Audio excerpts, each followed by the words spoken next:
Lo último que nos queda por ver hoy es el concepto de base ortonormal.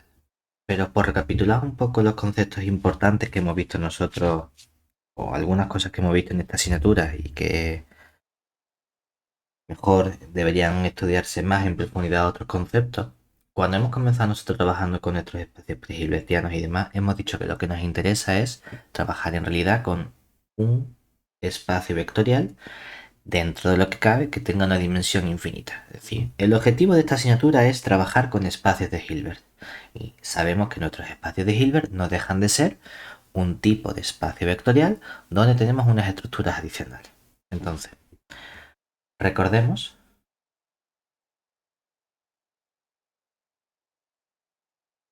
que si nuestro par H con este producto escalar es un espacio de Hilbert,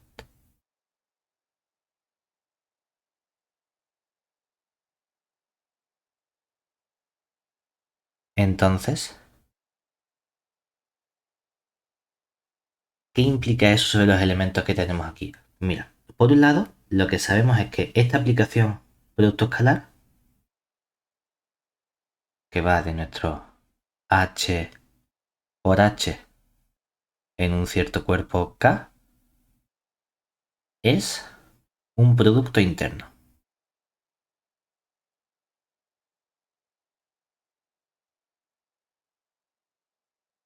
Por otro lado, tenemos que nuestro espacio H es completo.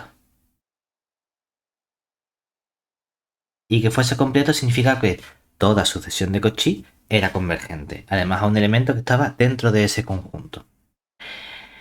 Pero, ¿qué tipo de estructura tenía H?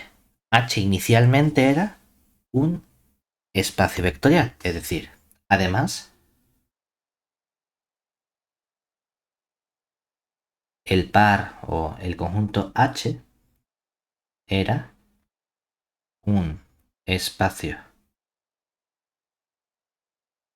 vectorial sobre K. Y hemos dicho, bueno, lo que nos interesa a nosotros es precisamente el caso en el que este espacio vectorial tiene dimensión infinita. Es decir, nos interesa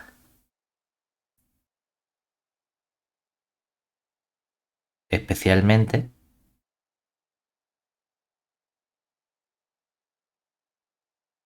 estudiar qué ocurre cuando H tiene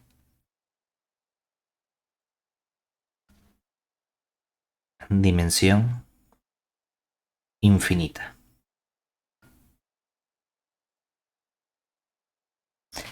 Y aquí viene un problema en el que en realidad no hemos ahondado tanto, porque nosotros sabemos cuál es el concepto de dimensión, qué significa la palabra dimensión, o trabajamos con espacios finito dimensionales, ¿verdad?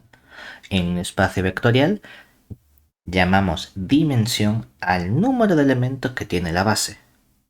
Si hay 5 elementos en mi base, eso significa que mi espacio tiene dimensión 5. Que hay 8 elementos en la base, mi espacio tiene dimensión 8. El problema está en qué ocurre cuando trabajamos con el infinito. El infinito no es un número. El infinito es un concepto aquí. Entonces, claro, ¿cómo podemos trabajar o extender ese concepto de base a dimensión superior que no sea una cantidad finita? ¿Qué hacemos ahí? Introducimos nuevos nombres. Realmente solo hemos estudiado un nombre, aunque existen dos nombres relacionados, ¿vale? Entonces, el problema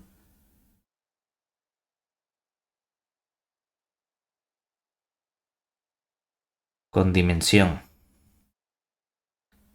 vamos a poner aquí entre comillas, infinita,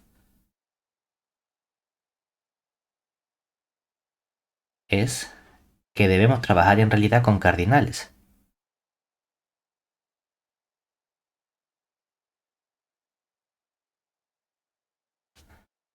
Con cardinales. Como por ejemplo, Alep 0, el continuo, etcétera, a la hora de trabajar con el concepto de infinito. ¿De acuerdo? Porque los cardinales son los que nos permiten, ya que estos nos permiten, de algún modo, categorizar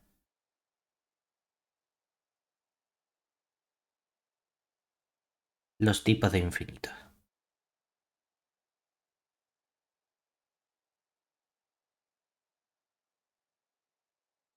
Entonces, realmente, ¿cuál es el concepto que extiende la base de un espacio vectorial finito que nosotros hemos estudiado? Es decir, solo hemos visto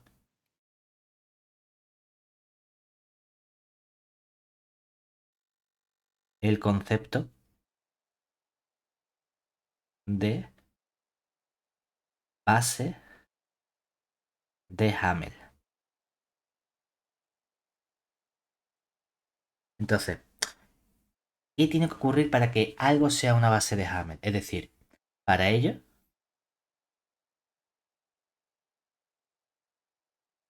ponerlo aquí, vamos a coger un conjunto, por ejemplo, B, que va a tener unos elementos, vamos a llamarlos B sub J, con un cierto índice J perteneciente a J mayúscula. Y esto está contenido en nuestro H. Entonces, ¿qué tiene que ocurrir para que ese subconjunto sea una base de Hamel de nuestro espacio vectorial H? Es decir, aquí, para,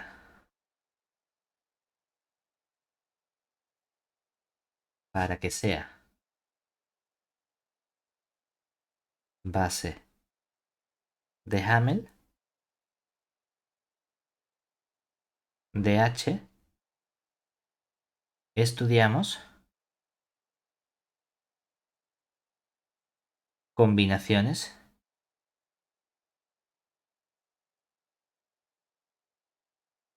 finitas. ¿Vale? ¿Eso qué significa? Significa que para todo elemento, ¿cómo llamamos el elemento? X, por ejemplo, X de nuestro H, existen un subconjunto finito, es decir, a ponerlo, ¿cómo lo ponemos? ¿Cómo lo ponemos? A ver, ¿cómo lo podemos poner para que quede bien? Unos J sub 1, J sub 2, hasta J sub K, pertenecientes al J, tales que ese elemento X se puede expresar siempre como una combinación lineal finita de elementos de la base, es decir, como el sumatorio desde, vamos a poner n igual a 1 hasta acá, o bueno, vamos a cambiarlo, pone entonces que esto llegue hasta una n, porque me gusta más poner que llegue hasta n y que entonces sea el sumatorio en k, y así llega hasta n, de unos escalares, vamos a llamar los escalares em, alfa, alfa sub k, por los B, J sub K, ¿de acuerdo? Donde estos alfa sub K están en el correspondiente cuerpo K, que puede ser o bien los reales o bien los complejos, ¿verdad? Para todo K, desde 1 hasta N. Es decir, que el concepto de base de Hamel en realidad lo que está haciendo es trabajar con combinaciones finitas. Hay una pregunta natural que sería, bueno, ¿y si en lugar de trabajar con combinaciones lineales finitas, permitiese trabajar con combinaciones lineales infinitas? Nosotros no hemos hecho eso, ni lo vamos a hacer. Eso es otro concepto que sí existe, lo que pasa es que cambiamos el nombre. En lugar de llamarlo base de Hamel, lo llamaríamos base de Schauder. Es decir, existe un concepto similar donde directamente permitimos trabajar con las combinaciones lineales infinitas. Vamos a poner aquí una nota.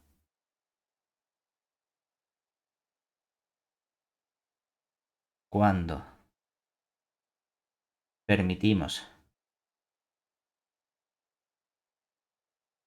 trabajar con combinaciones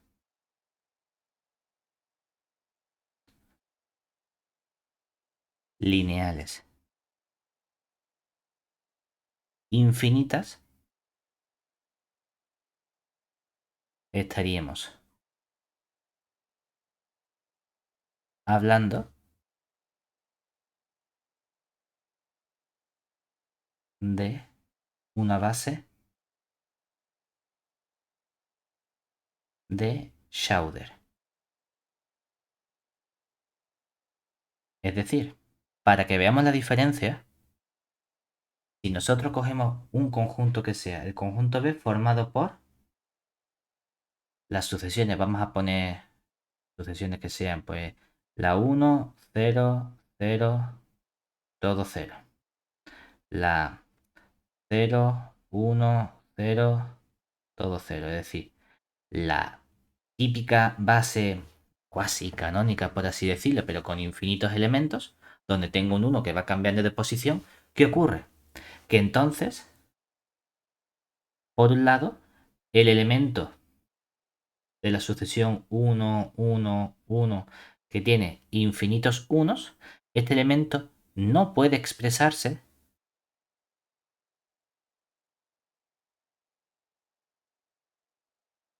como combinación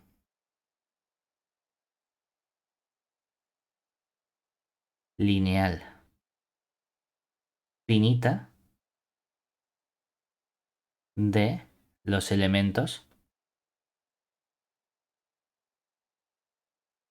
de B, ¿vale?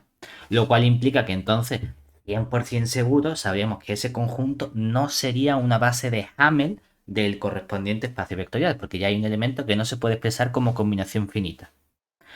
Pero, por ejemplo, el elemento 1, 1, 1, infinitos 1, sí que puede expresarse como una combinación lineal infinita, ¿verdad? Es decir, desde, si llamamos a este elemento el elemento E sub 1, este lo llamamos el elemento E sub 2, entonces teníamos una combinación de 1 por esos elementos E sub k, desde k igual a 1 hasta infinito. Es decir, aquí sí que sería posible con los mismos elementos del conjunto obtenerlo mediante una combinación lineal infinita. Es decir, este elemento sí puede expresarse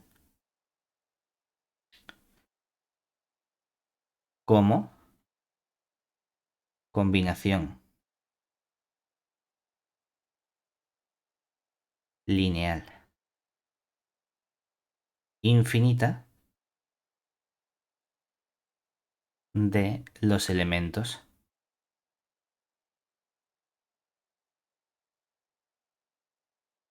de B. ¿De acuerdo?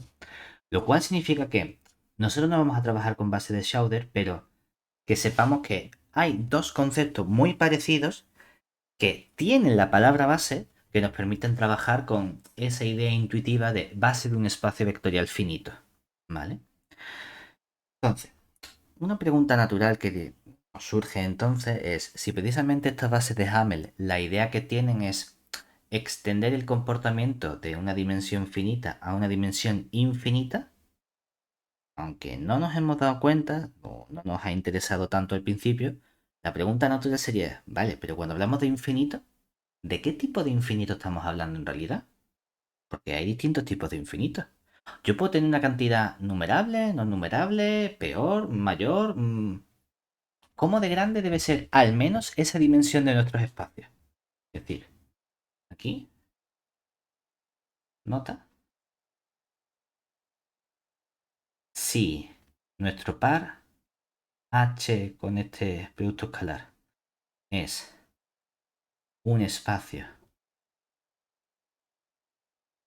de Hilbert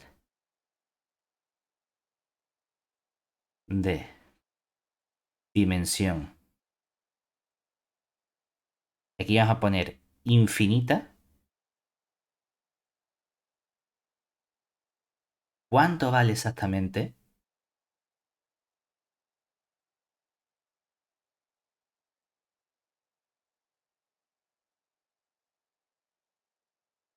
la dimensión de h?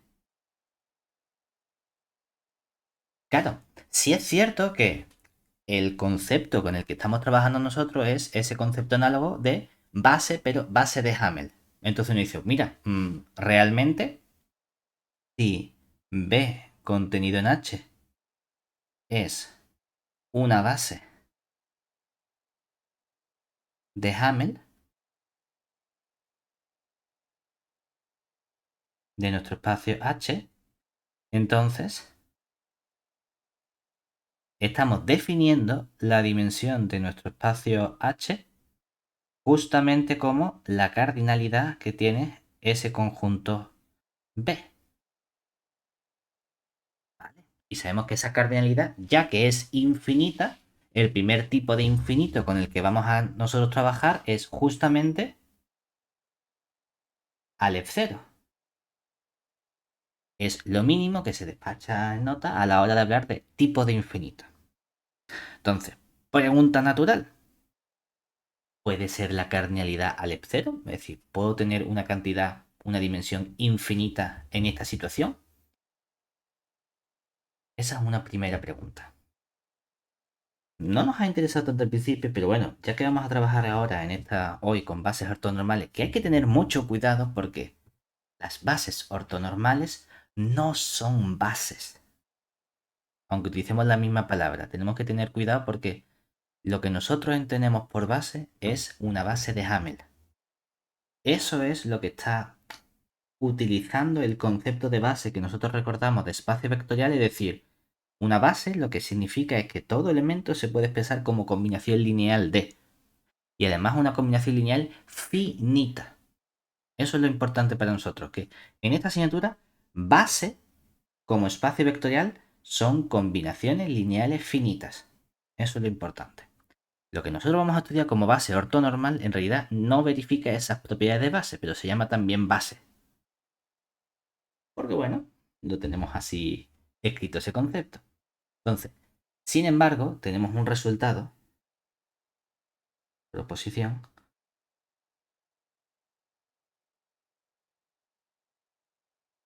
que sería en un espacio de Hilbert, sea H, espacio de Hilbert,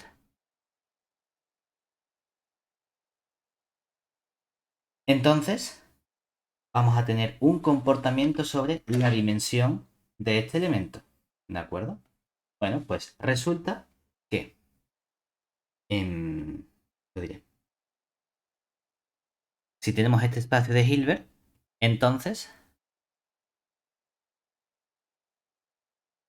toda base de Hamel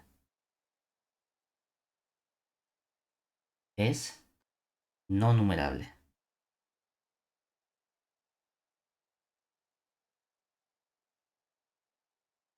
Es decir, no podemos tener una base de Hamel numerable en nuestro espacio de Hilbert, que es un resultado bastante fuerte e interesante porque nos está diciendo qué ocurre justamente con el comportamiento de las combinaciones lineales.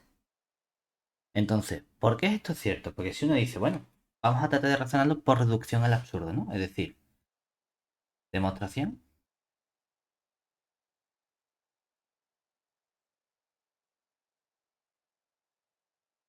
sea, llamarlo B, formada por unos elementos B sub J, con J perteneciente al J mayúscula, contenido en H, una base de Hamel. A priori nosotros no sabemos cómo es el cardinal de SJ. Entonces no sabemos si hay una cantidad numerable, no numerable, la que sea. Entonces decimos, bueno, quiero probar que no es numerable. Bueno, pues supongamos,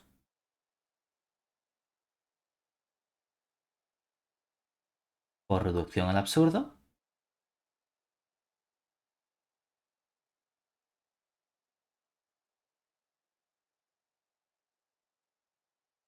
que J es numerable. Es decir, estamos suponiendo que el cardinal de J es Alep 0, lo cual implica que entonces básicamente podemos expresar nuestro B como unos elementos B sub...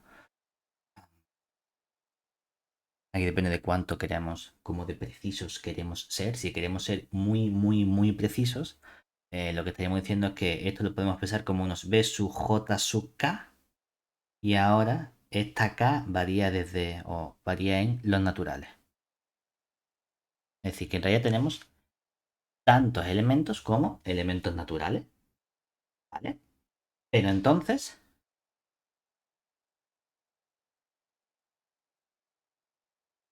si consideramos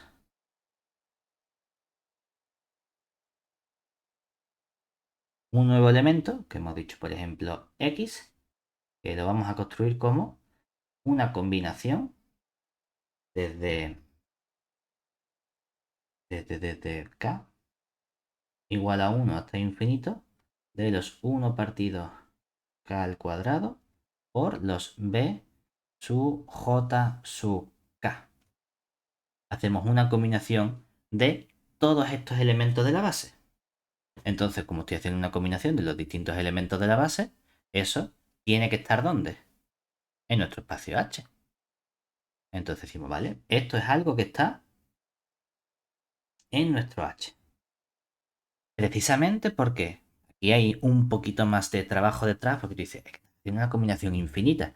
Ya bueno, pero en realidad lo que está diciendo es, si yo cojo una combinación finita, esa sucesión de combinaciones finitas hasta un cierto n mayúscula conforma una sucesión de Cauchy. Como conforma una sucesión de Cauchy, esa sucesión de sumas parciales, al ser de Cauchy y estar en un espacio de Hilbert, sabemos que converge. Pues realmente estamos llamando X al límite de esa sucesión de Cauchy. Es cierto que si uno quiere puede decir, mira, haz un paso intermedio que sea, llamas X al límite cuando la n tiende a infinito de las sumas desde k igual a 1 hasta n de los elementos 1 partido k al cuadrado, estos b sub j sub k. Estas combinaciones están en H. Como tenemos una sucesión de Cauchy y tengo un espacio de Hilbert, que es importante que sea de Hilbert para asegurar que esa sucesión de Cauchy es convergente a un elemento X que está también en nuestro H. Vale, ahí lo tenemos perfectamente. Esto de aquí efectivamente es nuestra sucesión de Cauchy. ¿Pero qué ocurre entonces? Resulta que ese elemento X es un elemento de H y el B es una base de Hamel, ¿verdad? Si el B es una base de Hamel, eso significa que todo elemento de H puede expresarse como una combinación lineal finita. Claro, es que entonces, como el B es base de Hamel, resulta entonces que puedo expresar o que existen unos ciertos escalares. Hmm, Ahora que no me le pongo los escalares. Alfa sub. hmm, Alfa sub 1, alfa sub 2, hasta un cierto alfa sub... No puedo utilizar la K, no puedo utilizar la N, alfa sub L, por ejemplo, pertenecientes a K, de modo que puedo expresar mi X como una combinación finita desde tengo que coger otro índice para los 1, 2, L, que sería pues desde R igual a 1 hasta L de los alfa sub R por estos elementos que son los beta sub J sub K sub R. ¿De acuerdo? Pero, pero, aquí no tenemos todos estos índices, ¿no? Pero el problema es que, claro, los beta sub J sub K sub R tienen que ser algunos de los beta sub J sub K. Por lo tanto, los coeficientes alfa sub R tienen que ser algunos de los coeficientes 1 partido K cuadrado. ¿El problema cuál es? Que esos beta sub J sub K sub R son linealmente independientes porque forman una base de Hamel, ¿verdad? Pero entonces, ¿qué ocurre? Si nosotros expresamos esta igualdad, ¿qué vamos a tener? Por lo tanto, estaríamos diciendo que el X es la combinación desde K igual a 1 hasta infinito de los 1 partido K al cuadrado por los beta sub J sub K.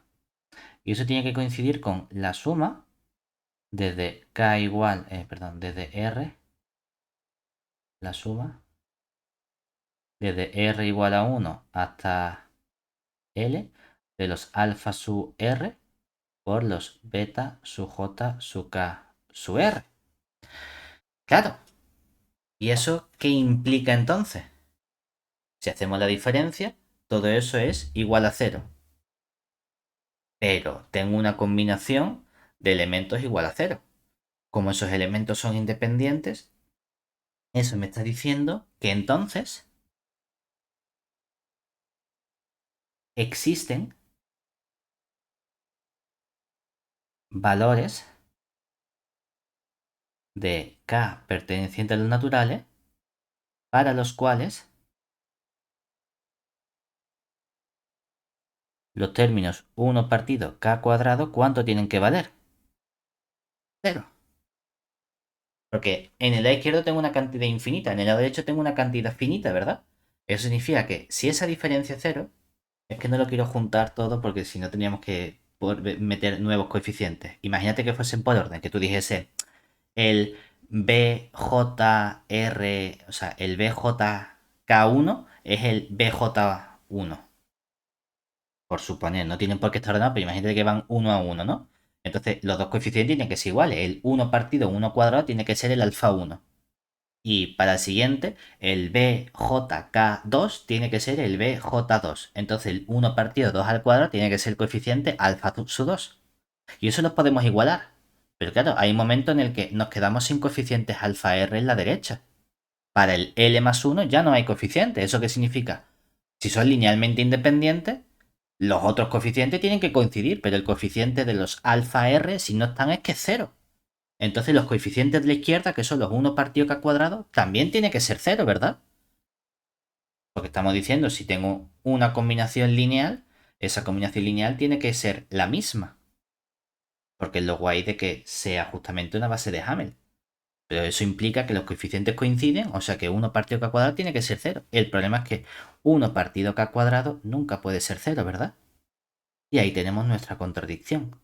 Es decir, precisamente lo que vemos entonces es que las bases de Hamel en espacios de Hilbert tienen que ser o tienen que tener una cantidad no numerable de elementos. Lo cual ya nos está diciendo que todo espacio de Hilbert con el que nosotros vamos a trabajar de dimensión infinita tiene que tener al menos dimensión no numerable. Es decir, al menos dimensión el continuo. O sea que ya tenemos información sobre cómo son esos espacios. ¿Vale? ¿Todo bien hasta ahí? Ahora, siguiente concepto. Una vez que ya hemos estudiado o hemos trabajado con esos, o ya tenemos la idea de cuál es el comportamiento interno que tienen nuestros espacios de Hilbert con respecto a la base de Hamel, hemos dicho, bueno, realmente lo que nos interesa a nosotros es estudiar ciertas familias de elementos que tienen propiedades adicionales, que no tienen por qué ser bases de Hamel, ¿verdad? Y generalmente hemos trabajado con sucesiones. Aunque lo hemos llamado sistema, porque bueno, pueden ser sucesiones como lo puedo interpretar como un subconjunto, ¿verdad? Entonces, por otro lado, dentro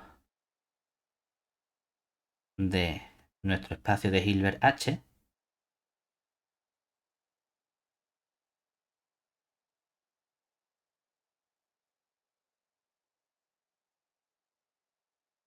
hemos visto que existen sucesiones de elementos x sub n desde n igual a 1 hasta infinito contenidos en H con un mejor comportamiento, por así decirlo.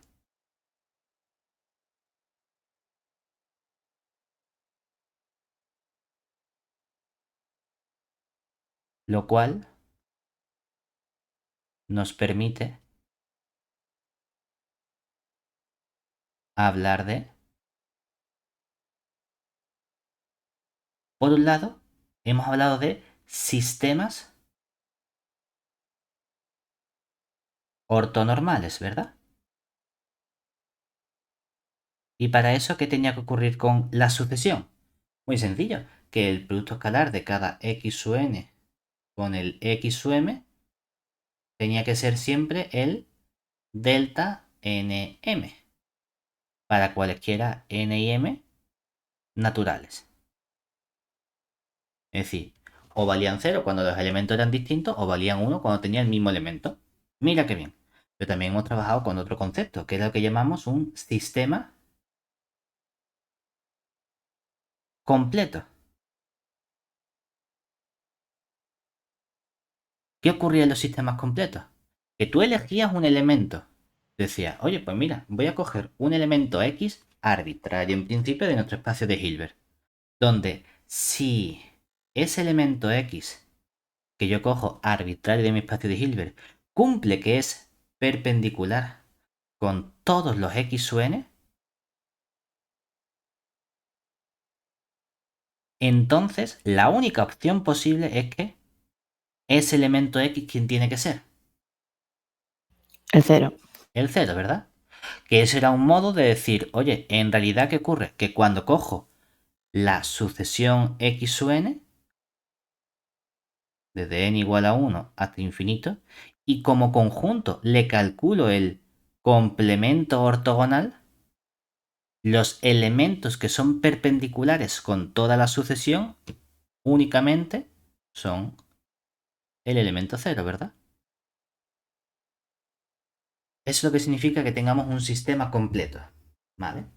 Y hemos visto resultados que, por un lado, a partir de cualquier sucesión, nos permiten construir un sistema ortonormal, que es nuestro proceso de ortonormalización de Gram-Schmidt. Pero para eso necesitaba un mejor comportamiento de los elementos, necesitaba independencia lineal de esos elementos para poder construir nuestro sistema ortonormal. Y además hemos visto también que podemos expresar todo elemento de nuestro espacio de Hilbert mediante combinaciones. Mediante la identidad de Parseval y demás, sabemos qué ocurre cuando el sistema es completo con precisamente los coeficientes que tienen esas combinaciones. ¿Cuál es el problema? El problema es que realmente lo que hemos visto nosotros son combinaciones lineales infinitas, ¿verdad? No combinaciones finitas, sino que decíamos, bueno, pues esa combinación infinita, los coeficientes que aparecen en esa mejor aproximación son justamente los productos escalares del elemento con los x sub n. Entonces aquí surge un nuevo concepto que uno diría, bueno, ya que tienes dos conceptos asociados a sucesiones, que son hablar de un sistema ortonormal y por otro lado hablar de un sistema completo, ¿puedo tener ambas cosas? ¿Puedo tener un sistema ortonormal completo?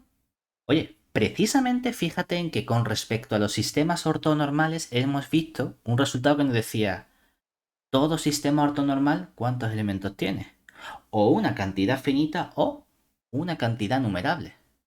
Es decir, sabemos que si tengo una sucesión o un conjunto, o bien hay una cantidad finita de elementos o hay una cantidad numerable para que eso sea un sistema ortonormal. Y acabamos de ver precisamente qué ocurre con las bases de Hamel, ¿verdad? Las bases de Hamel tienen un problema y es que son o forman una cantidad no numerable, ¿verdad? Entonces ya vemos que van a empezar a ser conceptos distintos. Pero la pregunta natural se decía, ¿qué pasa si junto ambos conceptos? Vale, pues vamos a tener una nueva definición. Es decir, definición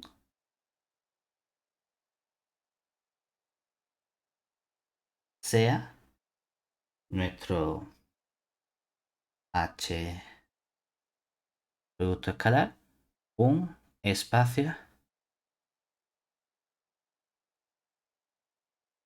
de Hilbert. Entonces, dada una sucesión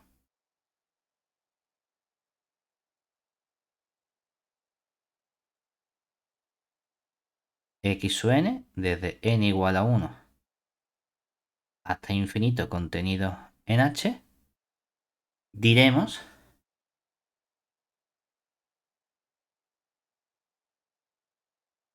que es una. Vamos a dejar un huequecito, o si es un sistema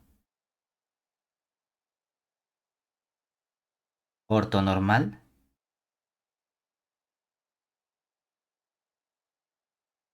completo. Uno puede decir, pues mira, a ver, en realidad esta sucesión tiene un mejor comportamiento, ¿verdad? Entonces, a ver, dentro de ortonormal y completo, pues uno puede decir, yo qué sé, ortonormal, pues ya que tengo una sucesión que es ortonormal y que verifica algo extra, pues podríamos decir es una algo ortonormal. Y en lugar de llamarlo sistema, vamos a ponerle otro nombre para decir, aparte de ser una base ortonormal, va a ser otra cosa adicional. O puede decir, bueno, es que claro, en los espacios de Hilbert las cosas son completos, ¿verdad? Entonces puede decir, bueno, pues vamos a llamarlo algo de Hilbert, es decir, algo hilbertiana. Para decir, pues algo que es completo y verifica el de este ortonormal. ¿Y cuál es la palabra que se les ha ocurrido usar? Pues han usado la palabra de base Base. ortonormal o base hilbertiana. Y aquí es donde tenemos que tener muchísimo cuidado, porque para nosotros, en los espacios de Hilbert, el concepto potente con el que nos interesa trabajar es el concepto de base ortonormal. Pero una base ortonormal no es una base en el sentido de espacio vectorial. Es decir, una base ortonormal o base hilbertiana no es una base de Hamel. Sí que nos interesa trabajar con este concepto porque nos permite dar una representación a partir de los elementos de esta sucesión que tiene esas propiedades adicionales de ser un sistema normal, ortonormal y un sistema completo. Pero las representaciones que tenemos de estos elementos son representaciones infinitas. Y para poder trabajar con el concepto de base de Hamel necesito ser capaz de dar representaciones finitas, lo cual no va a ser posible. Entonces, mucho cuidado porque, primera nota súper importante, que sería, llamado vamos a poner simplemente así, base de Hamel es completamente distinto de base ortonormal. ¿Vale? Este es el concepto bueno, como concepto bueno, asociado a la estructura vectorial. Mientras que esto, aunque se llame base, olvídate de que se llama base. Es algo ortonormal o algo hilbertiano. En tu cabeza no utilices la palabra base, porque base tendemos a pensarlo como en espacios vectoriales. Es algo con un buen comportamiento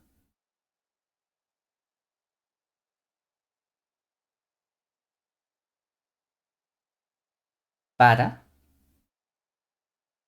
el producto interno.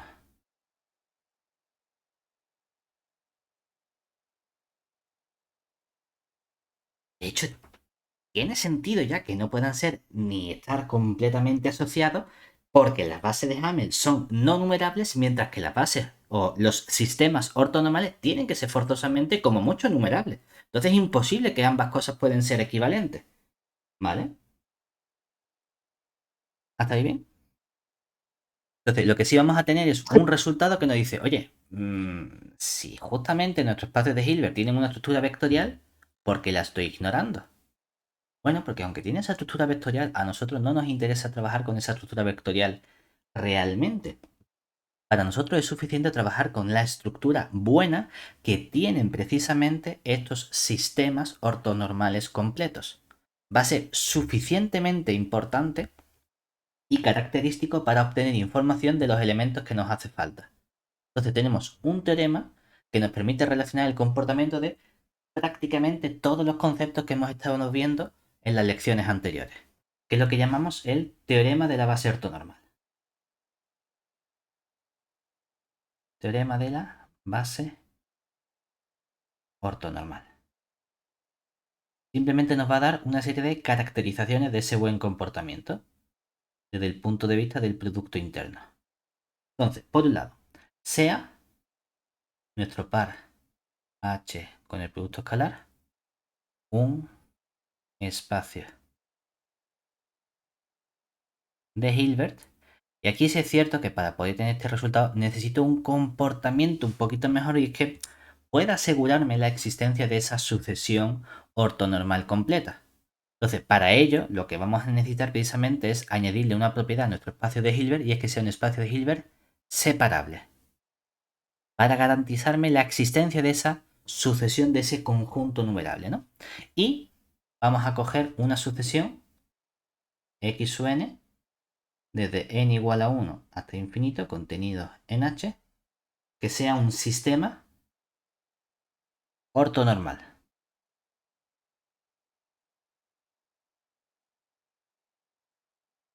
Entonces, son equivalentes,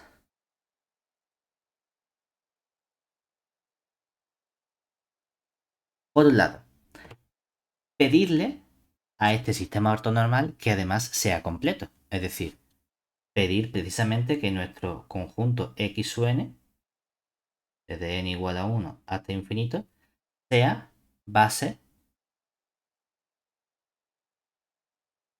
es base ortonormal. Que realmente lo único que estamos haciendo es pedirle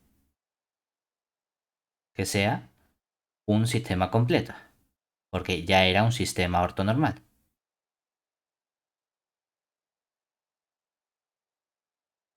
Por otro lado, es equivalente con, aquí tenemos una cantidad, una sucesión infinita, ¿verdad? Entonces, nosotros podemos hacer combinaciones lineales de estos elementos. Lo que pasa que las combinaciones lineales que solemos hacer en el espacio para hablar de bases de Hamel son combinaciones finitas. ¿Podemos hacer combinaciones infinitas? Perfectamente. Entonces uno dice, bueno, pues vamos a coger el span. Vamos a coger el span que llamamos, realmente me da igual donde pongas el cerrado. Normalmente solemos poner el span cerrado de nuestros x sub n con n perteneciente a los naturales, es decir, el span de todos estos elementos.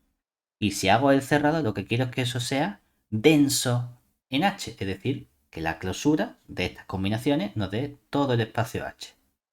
Esto nos está diciendo justamente que nuestro conjunto, nuestra sucesión x sub n desde n igual a 1 hasta infinito es densa en nuestro espacio de Hilbert. ¿De acuerdo? Realmente no esto, sino el span de esto, el span, las combinaciones lineales de estos x sub n para n pertenecientes a los naturales es denso en H. ¿Vale? Por otro lado, es equivalente con la representación que tenemos de esos elementos en esa mejor aproximación que habíamos estudiado. Es decir, todo elemento X puede expresarse como una combinación lineal, pero ojo, no es finita porque no estamos trabajando con bases de Hamel. Estamos trabajando con unos conjuntos que llamamos sistemas ortonormales completos. Aunque le llamamos bases, no son bases desde el punto de vista vectorial. Lo que sabemos es que todo elemento X se puede expresar como una combinación lineal infinita desde n igual a 1 hasta infinito de los elementos de esta sucesión, de este sistema, es decir, de estos X sub n. Y uno dice, vale, ¿y qué coeficientes tenemos que colocar aquí? Pues también sabemos justamente cuáles son los coeficientes que tenemos que colocar. Los coeficientes que tenemos que colocar son justamente el producto escalar de estos elementos o de este elemento X con cada uno de los elementos de esa base ortonormal. Y esto es, sea cual sea el elemento X que nosotros cojamos en nuestro espacio de Hilbert H. No solo eso, sino que dar esta posible representación es equivalente con una identidad que ya hemos estudiado, que es lo que llamamos la identidad de Parseval. Es decir, que si en lugar de trabajar con los elementos, trabajamos con sus normas, la norma del elemento X elevamos al cuadrado únicamente para evitar tener que trabajar con las raíces cuadradas. Eso coincide con hacer la suma desde n igual a 1 hasta infinito de el módulo de estos productos escalares x, x sub n, que son los coeficientes, al cuadrado, sea cual sea, al cuadrado, sea cual sea el elemento x que nosotros cojamos de h. Y también es equivalente justamente, en lugar de trabajar con o estudiar el producto escalar de un elemento con los elementos de la base ortonormal, por así decirlo, podemos coger dos elementos cualesquiera. Y es que si cogemos los productos escalares de un elemento x con un elemento y arbitrario, realmente, por la tercera propiedad, podemos pensarlo de este modo, podemos sacar las combinaciones fuera y al final lo que obtenemos son simplemente las combinaciones desde n igual a 1 hasta infinito y tendríamos que coger los x con los x sub n y los is con los x sub n, pero aquí tendríamos que conjugar, porque estamos en la segunda componente. Y esto es para cualesquiera x. ¿Vale? Realmente son resultados que ya hemos estudiado nosotros. Es decir, hemos estudiado esa representación, hemos estudiado, aquí se me olvida ponerlo, esto que conocemos como la identidad de Parseval.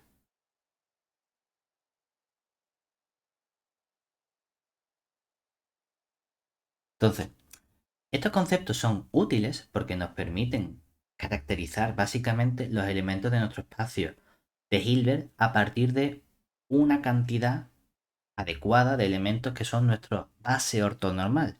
Pero ojo, siempre estamos necesitando una cantidad infinita de elementos, no una cantidad finita. Por eso, aunque se llame base, porque recuerda un poco a ese concepto de expresar mediante combinaciones lineales, aquí estamos trabajando con combinaciones lineales infinitas. ¿Vale? Por lo tanto, hay que tener cuidado en que no es exactamente lo mismo. ¿Vale? Entonces, lo que hemos visto nosotros ya, ¿qué es? ¿Nota?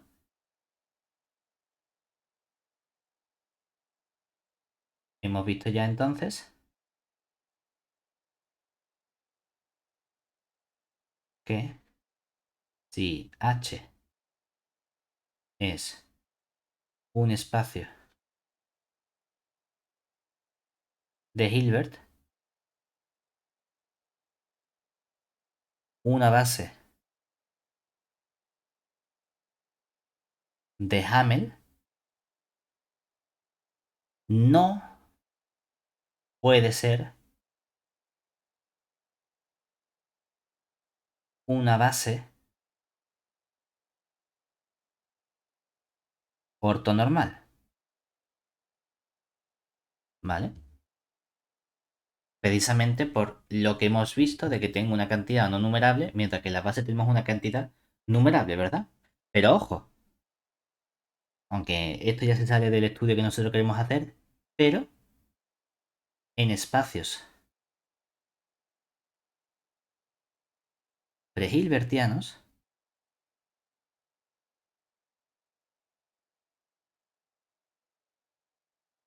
sí es posible. Porque los espacios prehilbertianos no necesitan que el espacio sea un espacio completo. Entonces, ahí sí tenemos menos restricciones a la hora de trabajar con nuestros elementos. Pero bueno, como digo, esto a lo mejor se nos sale un poco de esto que tenemos aquí. Básicamente, la idea que hay detrás sería, en efecto, el hecho de que no pueda tener una base de Hamel que sea también una base ortonormal es porque si ve que sea los, ¿cómo lo llamamos? B sub J, desde para J perteneciente a J mayúscula, es base de Hamel y además que sea base ortonormal, a ponerlo, y base ortonormal, podemos tomar una subselección, un subconjunto, ¿verdad?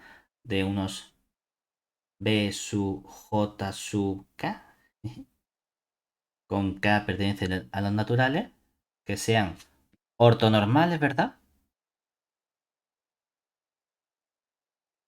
Y construir precisamente ¿qué elemento? Pues el elemento X o B o el que tú quieras, ¿verdad? ¿Qué sería cuál? Suma desde K igual a 1 y la combinación puedes poner la que te dé la gana. Realmente con que cojas una serie que sea convergente es suficiente. Antes pusimos el 1 partido n cuadrado, coge el 1 partido 2 elevado a K, con eso es P sub J sub K, ¿vale? Entonces, ¿qué ocurre? Lo que decíamos antes, ¿verdad? Por ser una base de Hamel, eso se puede expresar como una combinación finita, ¿verdad? Entonces, esto, por ser B base de Hamel, ¿qué ocurre? Que aquí tengo un elemento X del espacio de Hilbert H, luego este elemento se puede expresar como una combinación, por poner, vamos a poner la suma desde R igual a 1 hasta L pusimos, ¿verdad? De unos coeficientes alfa sub R por unos elementos B sub J sub K sub R. ¿Sí? Y lo importante es que tengo una combinación finita, ¿verdad? Pero claro, entonces, ¿qué ocurre si yo calculo el producto escalar de ese elemento X que acabamos de construir con cada uno de los elementos de nuestra base? Pero de la parte ortonormal que hemos cogido aquí, de los B sub J sub K. Vamos a coger un B sub J cualquiera, ¿verdad? Por ejemplo, un B sub J sub M, Q, un B sub J sub Q, ¿vale? Uno dice, bueno, claro, si aplico la linealidad, ¿verdad? ¿Esto qué sería? El producto escalar del sumatorio desde el k igual a 1 hasta infinito del 1 partido 2 elevado a k por el b sub j sub k, producto escalar con el b sub j sub q, ¿no? Pero claro, esto es lo mismo que ¿qué? Que el sumatorio desde k igual a 1 hasta infinito, el 1 partido 2 elevado a k por el producto escalar del b j sub k con el b j sub q, ¿no? ¿Y esto quién es? Los b j sub algo eran un sistema ortonormal, por lo tanto esto es el delta sub kq. O sea que todos valen 0 menos cuando la k es justamente el valor q, ¿verdad? Y cuando la k es justamente el valor q, ese delta vale 1 y nos quedaría el 1 partido 2 elevado a q, ¿no? Simplemente hacemos esos productos escalares, ¿verdad? Y esto sería para cada q que cojamos nosotros natural. Si hacemos el producto escalar de nuestro elemento X que hemos construido con cada uno de los elementos de la base ortonormal, Por un lado, nos debería salir 1 partido 2 elevado a q, ¿cierto? ¿Hasta ahí bien? Pero, por otro lado, hemos dicho que este elemento x se puede expresar como una combinación lineal finita, no de los elementos del sistema ortonormal, ¿verdad? Sino de la base de Hamel. Es decir, por otro lado, el producto escalar del x con el b j sub q se puede expresar como una combinación lineal finita de los elementos de esta base de Hamel, es decir, de los r igual a 1 hasta L de los alfa sub R por los B sub J sub K sub R y todo esto por el B sub Q, ¿verdad? Entonces, ¿qué ocurre cuando este elemento que cogemos de la base de Hamel, elemento de la base de Hamel, pero no del sistema ortonormal?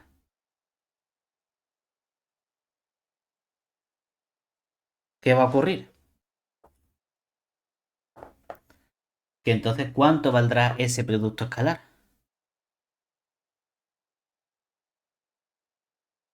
Cero, ¿verdad? Si cojo unos elementos que son distintos de los que hemos elegido, entonces, ¿qué va a ocurrir? Que todos estos productos nos va a salir justamente 0, 0, 0. Entonces vamos a tener que esto vale 0, ¿verdad? Pero las dos cosas tienen que ser iguales. O sea que el 1 partido 2 elevado a q tiene que valer 0. Lo cual hemos visto justamente que es una contradicción en la situación no posible que tenemos. ¿Se entiende? ¿O tienes duda que te veo con cara rara? Es que esto es lo que esto es lo mismo que vimos antes. Pero ¿y por qué Sí. lo volvemos a ver? No entiendo. No, es simplemente porque antes hemos utilizado una parte únicamente para hablar de la numerabilidad de nuestra base de Hamel, ¿verdad? Y ahora lo que estamos diciendo realmente es que lo podíamos haber hecho directamente aquí y como consecuencia de esto obtenemos también que las bases de Hamel no son numerables. Vale. Realmente hemos dicho, lo he separado, lo he puesto antes para decir, antes como solo hablábamos de bases de Hamel, oye, que las bases de Hamel son no numerables. Vale, y ahora, oye, que es que las bases de Hamel, cuando lo relacionamos con ese concepto de base ortonormal, aunque lleven las dos la palabra base, no pueden mezclar los dos conceptos. Precisamente porque llegamos a contradicciones, que es lo mismo que antes habíamos hecho. Lo que pasa es que antes no habíamos utilizado los productos escalares para llegar a esa contradicción, ¿verdad? Esa es la única diferencia que teníamos con lo de antes. ¿De acuerdo? Vale. Pensé que estabas intentando llegar a algo distinto de lo de antes. Y yo, No, esto vas a realmente llegar a... es Vale. una consecuencia. Sí. El resultado realmente sería este. Es el resultado de decir que las bases de Hamel no pueden ser bases ortonormales al mismo tiempo. Como consecuencia de eso, como las bases ortonormales son numerables, forzosamente porque lo hemos estudiado en la lección anterior, tenemos entonces que si las bases de Hamel no pueden ser bases ortonormales, que tienen que tener más elementos que las bases ortonormales. Pero como tienen que tener infinitos elementos, aquí estamos haciendo un big if que sería asumimos la hipótesis del continuo y que el siguiente tipo de infinito que hay detrás de el Aleph 0 es el Aleph 1 que es nuestro continuo. Ya, muchas cosas, ¿no? Pero bueno, todo va enfocado en el mismo sitio, ¿vale? Sí, vale. Sí, eso. Pensé que tenía que entender de una manera diferente a la anterior y yo, coño, sí, lo mismo. Simplemente que antes hemos utilizado la parte que me interesaba para hablar solo de las bases de Hamel y ahora para decir, oye, que las bases de Hamel no las Con los puedo relacionar productos. con las bases ortonormales como tal, ¿no? Pero realmente es todo el mismo resultado, pero puesto un poquito en dos sitios. Vale, perfecto. Muy bien. Bueno, entonces una pregunta sería, ¿vale? ¿Y qué podemos hacer entonces con nuestras bases ortonormales o bases hilbertianas? Bueno, pues tenemos cierto buen comportamiento, es decir, proposición. Lo que pasa es que si te fijas, aquí utilizamos muchas palabras raras de análisis abstracto y que ya empieza a tocar un problema que son nuestros axiomas. Porque nosotros sabemos que la matemática se basa en estos 10 axiomas. En nuestra axiomática ZFC Zermelo-Frenkel y un último axioma que es el axioma de elección, por eso se hace de choice. Y con esos 10 axiomas tenemos una matemática. Cambiamos los axiomas, realmente modificamos el último axioma, el axioma de elección, mediante axiomas equivalentes como el lema de Thorne, etc. Y podemos tener otra matemática distinta. Por ejemplo, lo que hablamos de la hipótesis del continuo, de que el siguiente tipo de infinito que hay después del numerable es el de los reales, como primer infinito de tipo no numerable, eso es cierto con el axioma de elección. Si cambiamos el axioma de elección por otros axiomas equivalentes, somos capaces de probar que la hipótesis del continuo es falsa y que sí que existen conjuntos infinitos que tienen un tipo de infinito que está entre los naturales y los reales. Y no es que sea incorrecto, es que es otra matemática equivalente, es decir, que la matemática no es única.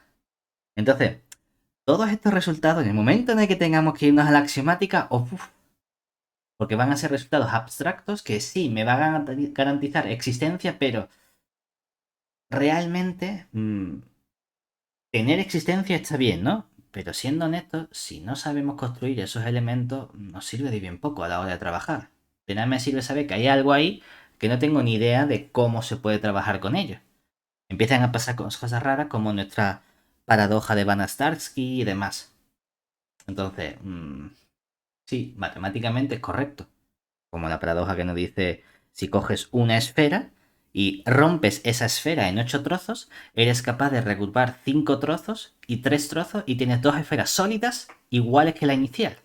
Dice, hostia, está de puta madre. Es lo que hacía Jesús con los panes y los peces, ¿no? Es decir, cogía un pescadito y sacaba 2 pescaditos. Él realmente estaba trabajando con esos conjuntos no medibles, es decir, era un matemático de la hostia. Jesucristo en realidad. Lo único que trabajaba con esa axiomática, cosa que nosotros acabamos de descubrir.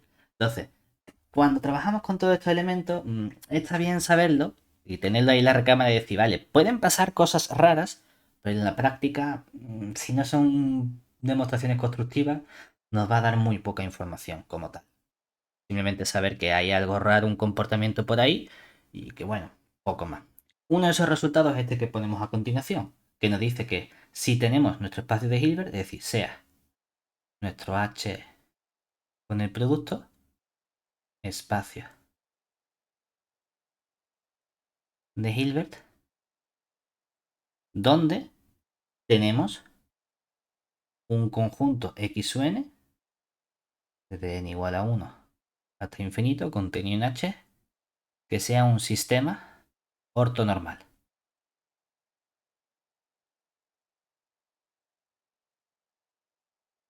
Entonces, lo que nos gustaría para decir que este conjunto es una base ortonormal es ver que es completo, ¿verdad? Y nos dice, bueno, ¿podríamos hacer lo mismo que hacíamos con ese teorema de Gram-Schmidt? Si tengo una sucesión que no es ortonormal, ¿puedo convertirla en ortonormal? Pues el teorema te decía, sí, tú haces un procedimiento y vas consiguiendo las cosas perpendiculares y al final divides entre la norma. Ah, vale, tengo un sistema ortonormal. ¿Puedo conseguirlo? ¿Puedo convertirlo en algo completo? No exactamente. No vamos a poder convertirlo en algo completo. Pero vamos a ser capaces de encontrar otro conjunto que lo contenga que sí que sea completo. Es decir, entonces existe una I sub n, desde n igual a 1 hasta infinito, contenido en H, base ortonormal, o si queremos llamarla hilbertiana, que la contiene. O que lo contiene, ¿no? Es decir, de modo que ese conjunto x sub n, desde n igual a 1 hasta infinito, está contenido en el conjunto y sub n, desde n igual a 1 hasta infinito. ¿Vale? Además, en particular, si nuestro espacio H tiene ese buen comportamiento, es decir, si H es separable, entonces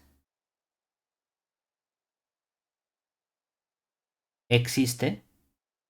Vale, vamos a hacer una cosa que no he puesto una cosa realmente bien con la notación. Vamos a poner aquí un J con J perteneciente al J mayúscula. ¿Vale? De modo que aquí lo que tenemos es algo, J aquí, J perteneciente al J mayúscula. Entonces, si H es separable, entonces existe una base hilbertiana numerable. Es decir, que podemos cambiar este subconjunto de índices J mayúscula por algo que es justamente desde n igual a 1 hasta infinito. ¿Vale? Nos da ese buen comportamiento. El problema de este resultado es que tenemos una demostración no constructiva que se basa en estos axiomas y este lema de Thorne. Entonces, sí, de nada me sirve saber que existe una Y o una sucesión Y sub J que puede convertirse o que tiene ese buen comportamiento de base hilbertiana si no sé cómo conseguirla ni cómo construirla. Y lo mismo con esa base hilbertiana numerable. Sí, estará ahí. ¿Y cuál es? No lo sé. Vale, bueno, pues está bien saber que existe.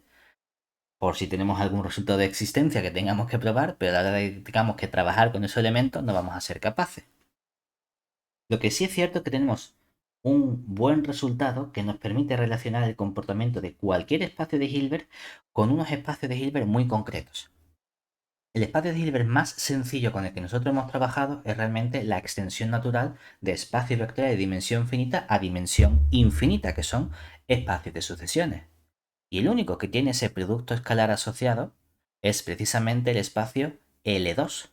Pues resulta que básicamente el comportamiento de cualquier espacio de Hilbert es el mismo que el de L2. ¿En qué sentido? En el siguiente sentido, que es lo que nos da nuestro teorema de Riesz-Fischer.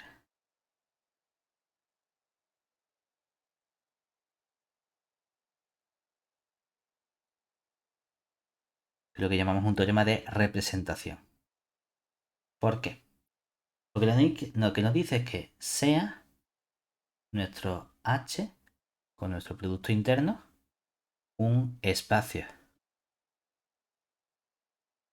de Hilbert y vamos a coger nuestra x sub n desde n igual a 1 hasta infinito contenido en H que sea una base. Yo voy a hacer aquí un mini acuerdo entre nosotros que vamos a llamarlo base hilbertiana. A lo mejor en lugar de base ortonormal, para tener en mente que, bueno, que la palabra que me interesa es algo hilbertiano, más que llamarlo base. ¿De acuerdo? Entonces, si tenemos esta base hilbertiana, entonces vamos a coger una aplicación, llamarlo por ejemplo, ¿sí? Que nos gusta para las aplicaciones, que vaya de nuestro conjunto H en. Queremos trabajar con L2 de nosotros, es decir, nuestras sucesiones, ¿verdad?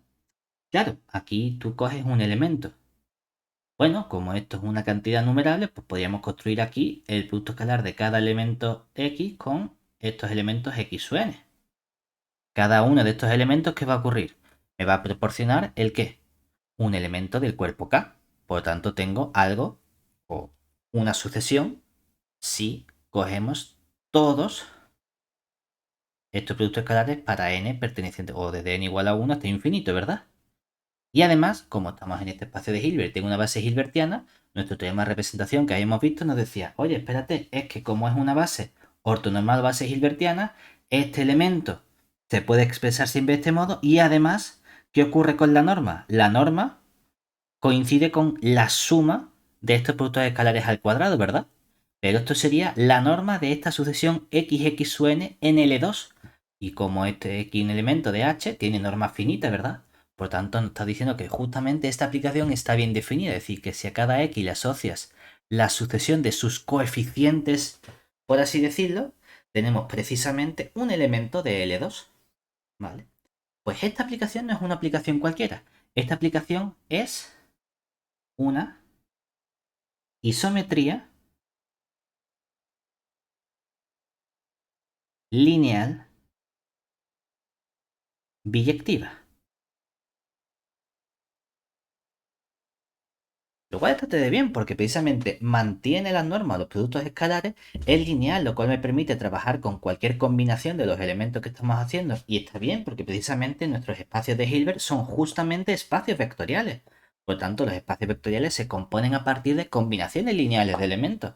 Y si la aplicación es lineal, puedo transformar o transmitir esa linealidad de los elementos del H a la linealidad de los elementos de nuestras sucesiones. Y que sea biyectiva nos permite decir que hay una única sucesión o un único elemento asociado a cada uno de estos espacios. Por lo tanto, me da igual básicamente trabajar con el comportamiento que tengan nuestros elementos en H, en ese espacio de Hilbert arbitrario, a reducirlo todo al comportamiento que tenga en ese espacio de Hilbert L2. ¿Vale? Como consecuencia de esto, podemos observar precisamente lo que hemos visto con respecto a la comparación o comparativa de numerable y no numerable. Es decir, observemos entonces que los espacios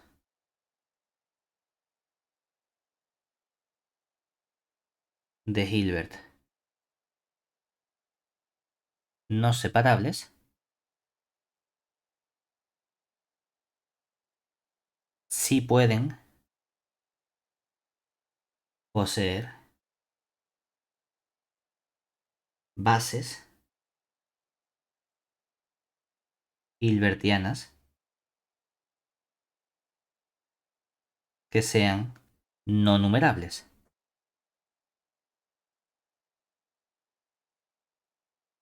Precisamente porque nosotros vimos qué ocurría con las bases ortonormales, pero en espacios de Hilbert separables. En espacios de Hilbert separables, las bases los sistemas ortonormales eran numerables o finitos. Pero si tenemos otros espacios distintos, es posible que tengamos un comportamiento un poquito diferente. ¿Vale? O sea que tenemos que tener en cuenta que aquí el problema está en la palabra infinito siempre. Entonces, infinito para nosotros básicamente se categoriza entre infinito numerable o infinito no numerable, Aleph 0 o el continuo. Y tenemos distintos comportamientos dependiendo de la estructura que estemos asociando a ese espacio vectorial. Si hablamos simplemente de espacios prehilbertianos, o hablamos de espacios de Hilbert, o hablamos de espacios de Hilbert separables. Vamos a tener distintos resultados que nos permiten relacionar cómo de grandes son esas bases de Hamel, bases ortonormales. ¿De acuerdo?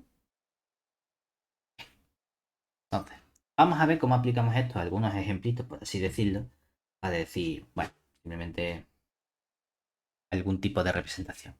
Una observación un poquito simplemente para que veamos por qué es útil este resultado de Rees-Fisher es que si trabajamos con nuestro espacio L2, los naturales, con nuestro producto escalar, llamamos base estándar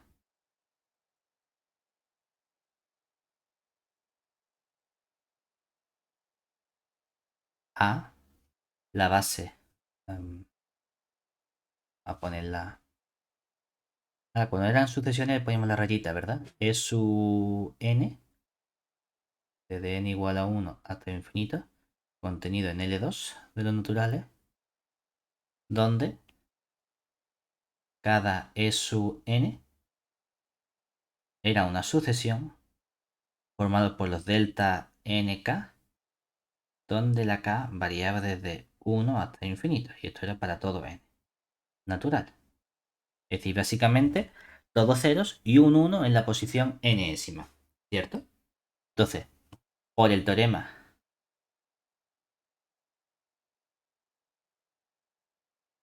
de Rees-Fisher,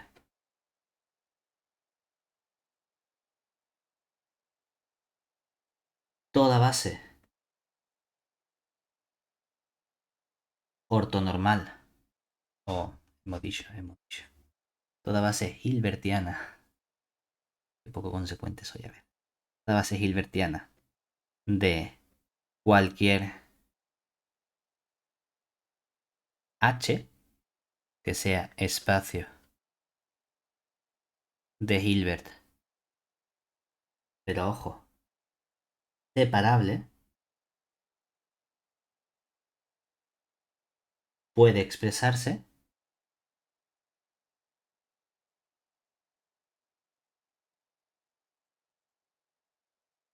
como la base pi menos 1 de los elementos E sub n rayita, desde n igual a 1 hasta infinito. Esto va a estar contenido en nuestro H, siendo esta aplicación la que nos da el teorema de Ricci-Fisher, es decir, siendo phi la aplicación que va de nuestro H, en nuestro espacio L2 de los naturales, de modo que a cada elemento X le asocia justamente la sucesión de esos productos escalares. En este caso, no hemos puesto nombre, ¿verdad? Toda base hilbertiana y toda base hilbertiana. A ver si podemos hacer un huequecito.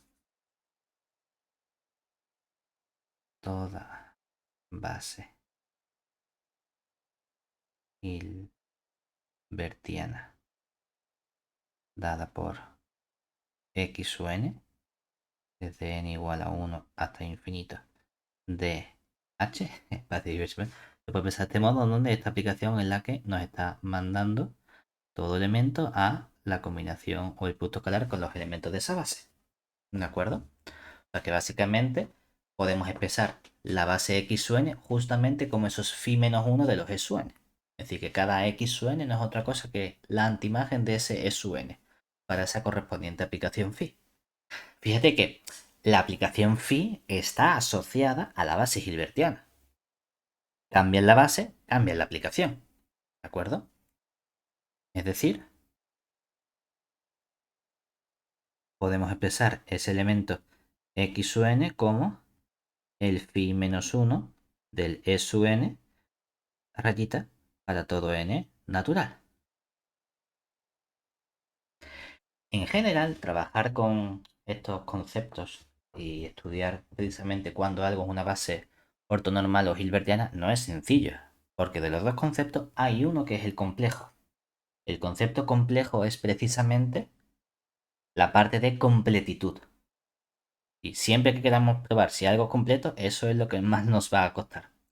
Ahora bien, el teorema de la base ortonormal tiene ciertas aplicaciones bastante útiles que podemos usar para estudiar sumas, convergencia y ciertos elementos que estamos acostumbrados a ver de forma bastante común, pero que las demostraciones no eran nada sencillas. Por ejemplo, voy a poner aquí un ejemplo, que sería, vamos a probar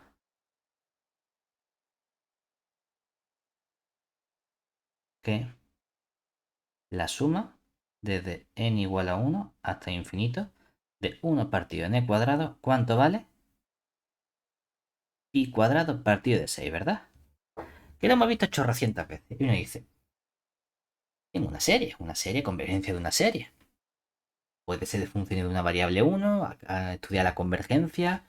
Calcular la suma es otra cosa bastante más heavy, bastante más complicada. ¿Qué tendrá que ver con bases ortonormales y espacios de Hilbert? Pues va a tener una relación. Y vamos a ver precisamente cómo estos conceptos que a priori parecen mucho más abstractos nos van a permitir estudiar cosas previas que ya conocíamos. Entonces, para eso vamos a tener que elegir un espacio de Hilbert adecuado. Entonces, para probarlo, vamos a considerar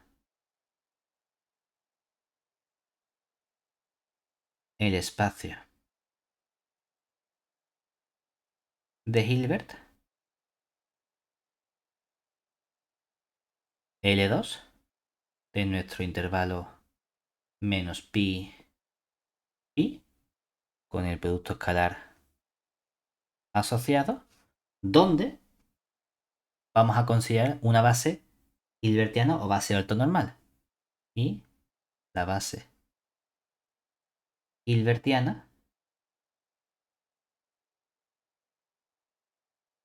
dada por nuestras sucesiones E sub i nt partido por un factor de normalización a raíz de 2pi.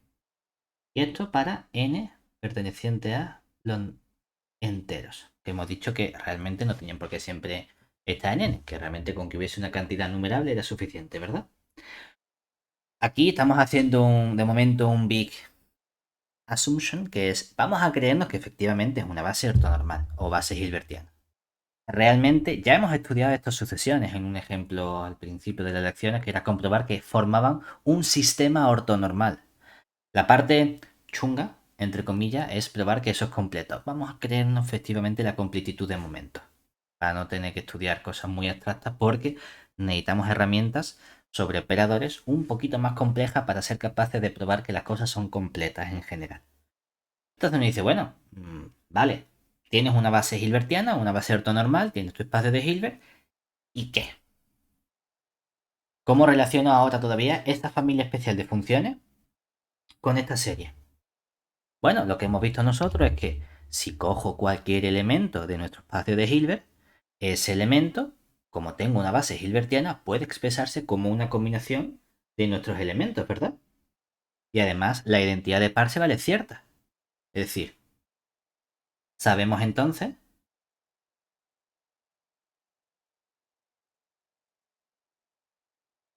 que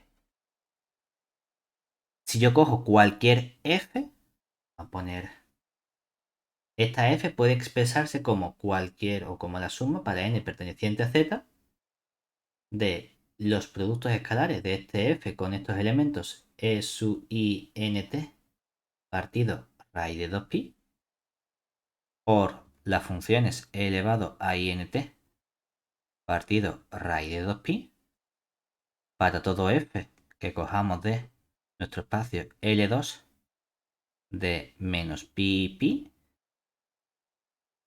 y la identidad de Parseval es cierta, es decir, la norma f al cuadrado coincide justamente con la suma desde n perteneciente a z de los módulos de estos f elevado a int partido el raíz de 2pi en módulo al cuadrado. Y tú dices, esta identidad de Parseval se empieza a parecer un poquito a la suma. Porque claro, ya tengo algo al cuadrado y en la suma parece algo al cuadrado. El 1 partido por n. Ya, bueno, a ver. Parece algo más. Tampoco es que sea justo. Es que hay un cuadrado, ya son iguales. Bueno, ya, a ver, la idea está por ahí, ¿no? Tenemos que elegir entonces una función adecuada. Me dice, bueno, a ver, funciones adecuadas. Hay funciones sencillas que podemos coger. Las funciones más sencillas que se me ocurren son las polinómicas. Salvo las constantes, que son las funciones tontas, uno dice, bueno, ¿qué pasa si cojo el primer polinomio que se me ocurre, que sería la función t, simplemente? Entonces, veamos qué ocurre cuando cogemos ese polinomio t. Vamos a tomar entonces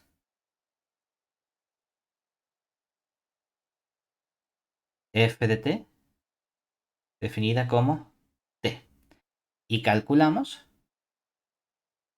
cuánto valdría entonces el producto escalar de nuestra f con estos elementos e elevado a int partido raíz de 2pi.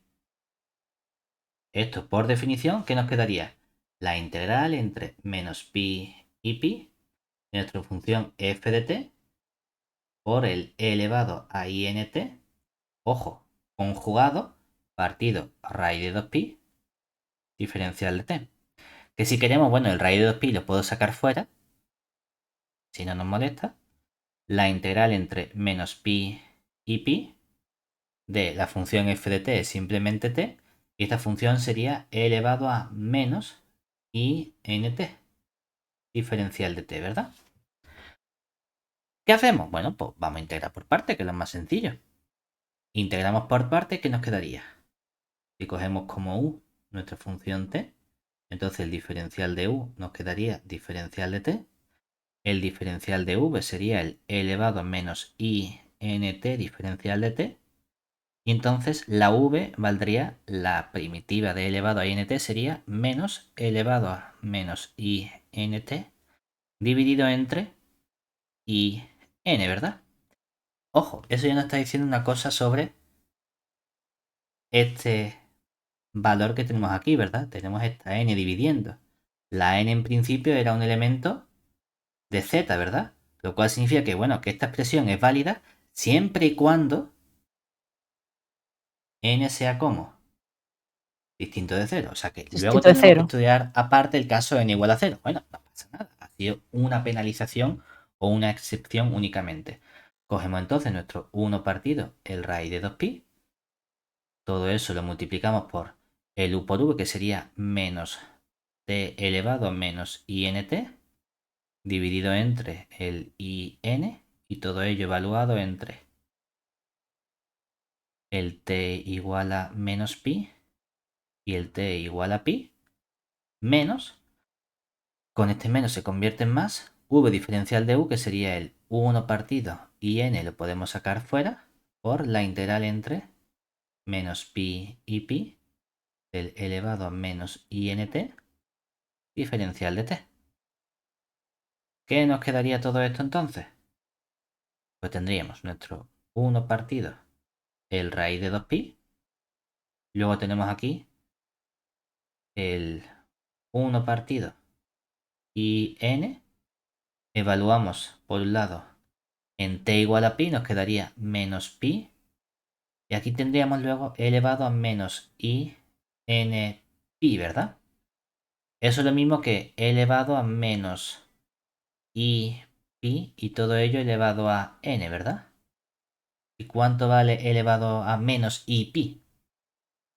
Claro, eso sería el coseno de menos pi más i por el seno de menos pi y todo ello elevado a n, ¿verdad? El seno de menos pi vale 0, el coseno de menos pi vale menos 1. O sea que toda esta cuenta nos queda menos 1 elevado a n.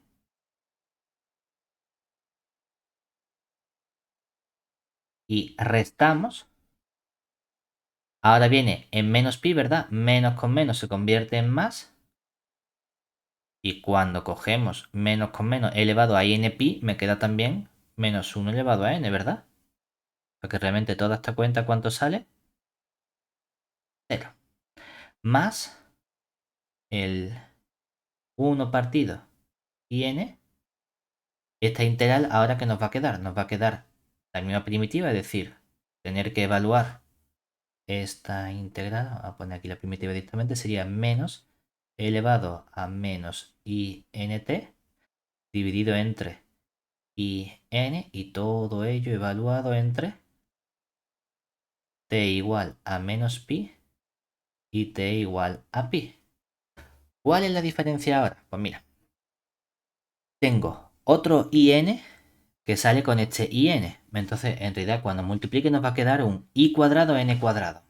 Entonces nos va a quedar un n cuadrado y el i cuadrado vale menos 1. Pero como el i cuadrado vale menos 1, ese menos 1 con este menos que aparece de aquí se me simplifica y que nos va a quedar lo que vale esta exponencial en pi restándole lo que vale en menos pi, ¿verdad?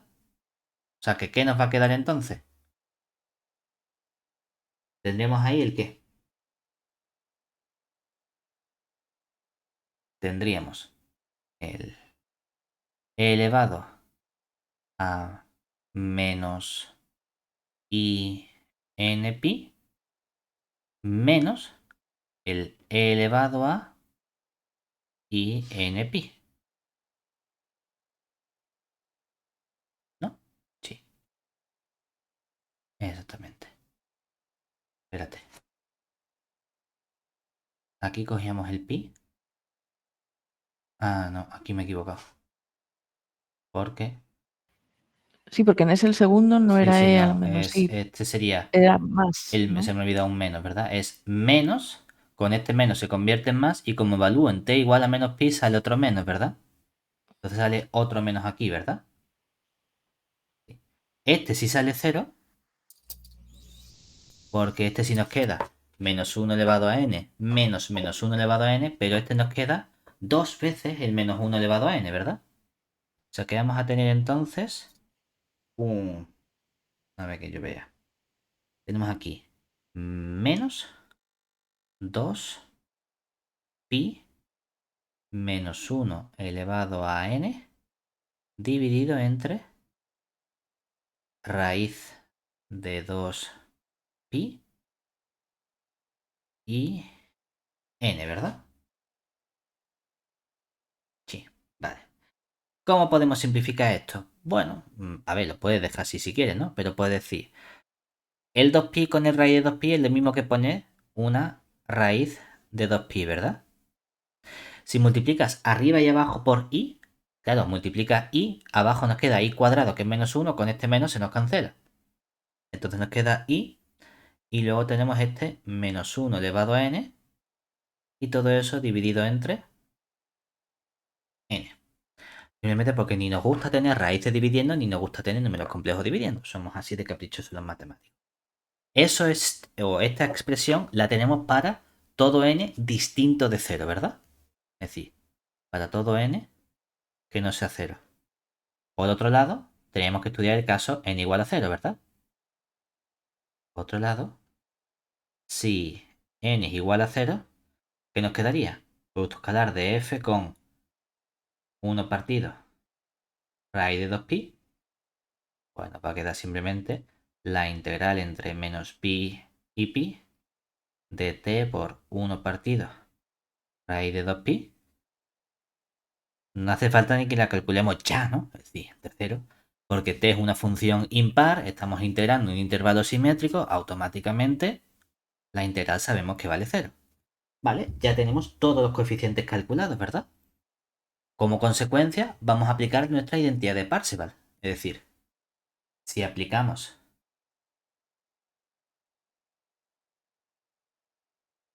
la identidad de Parseval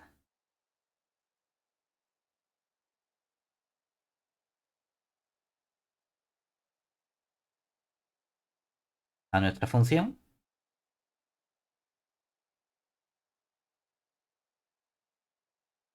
f, obtenemos que, por un lado, ¿cuánto vale la norma de f al cuadrado? Ah, pues la norma de f al cuadrado, ¿qué sería? Sería el producto escalar de la f consigo mismo, ¿verdad?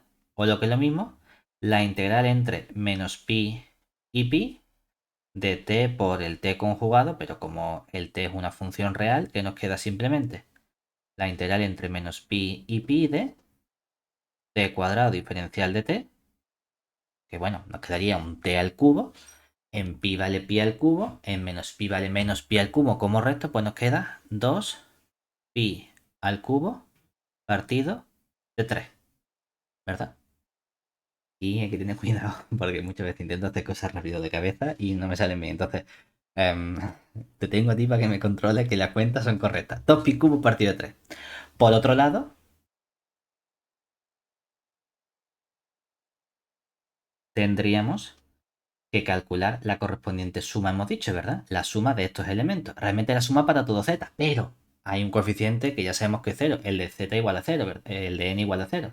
Entonces, cuando calculamos la suma para n perteneciente a z de estos módulos del producto de la f con los e elevado a int partido el raíz de 2pi en módulo al cuadrado, eso sería simplemente la suma para n distinto de 0, porque el término n igual a 0 es 0, y esos coeficientes serían módulo de, ¿cuánto nos ha quedado? Raíz de 2pi, luego una i, luego un menos 1 elevado a n, partido de una n, y todo eso al cuadrado. Ojo, el módulo que nos diría que esto sería la suma desde n distinto de 0 o para n distinto de 0, de el módulo de todo este número complejo sería simplemente el raíz de 2pi, el raíz de 2pi, todo eso partido por n. Ese es el módulo de todo este número complejo. Lo elevamos al cuadrado y ¿qué nos va a quedar entonces? La suma para n distinto de 0 de, tendremos aquí 2pi partido n cuadrado. Como estamos haciendo una suma para n distinto de 0, de n cuadrado, ¿qué ocurre? Los términos positivos y los términos negativos me dan exactamente lo mismo. Por lo tanto, puedo expresar esta suma como 2 veces, con este 2pi se me quedaría 4pi por la suma desde n igual a 1 hasta infinito del 1 partido n cuadrado. Por lo tanto,